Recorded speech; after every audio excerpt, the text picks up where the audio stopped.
Uppal assembly నియోజకవర్గం చిరుకునగర్ బస్తీ దవాఖాన వద్ద మహిళలు ఖాళీ బిందెలతో ఆందోళనకు దిగారు. తాగునీటి సమస్యను పరిష్కరించాలని రోడ్డుపై బైఠాయించారు.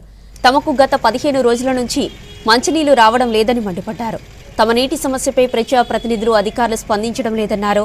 వారి చుట్టూ ఎన్నిసార్లు తిరిగినా పట్టించుకోవడం లేదన్నారు. వెంటనే తమకు రోజు విడిచి రోజు మంచినీరు అందించాలని డిమాండ్ చేశారు.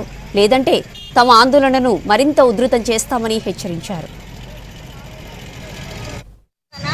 గల్లీలా నీళ్లు ఇస్తలేడు. వారానికి ఒకసారి ఇస్తుండండి, వారానికి కూడా ఇస్తలేదు. ఒక్కోసారి అయితే 10 రోజులకు ఇస్తుండు.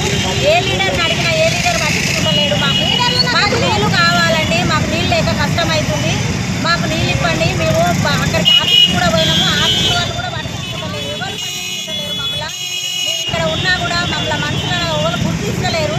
మాకు నీళ్ళు కావాలి. ఏం లేవు. నీళ్ళు లేక మాకు కష్టమైంది. ఇక్కడ బోరు కూడా లేదు, నల్లాలు లేవు, ఏమీ లేవు. మాకు నీళ్ళు కావాలి. మాకు నీళ్ళు ఇవ్వమని చెప్పండి. మాకు ధైర్యండి. 2 రోజులకు దినం తప్పించి దినం ఇవ్వండి.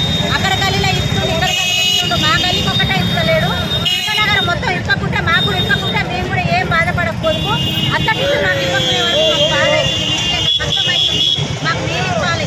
దినం తప్పించి దినం కంపల్సరీ మాకు నీళ్ళు ఇవ్వాలి. గంట సేపు అంతే. మేము కోరుకునే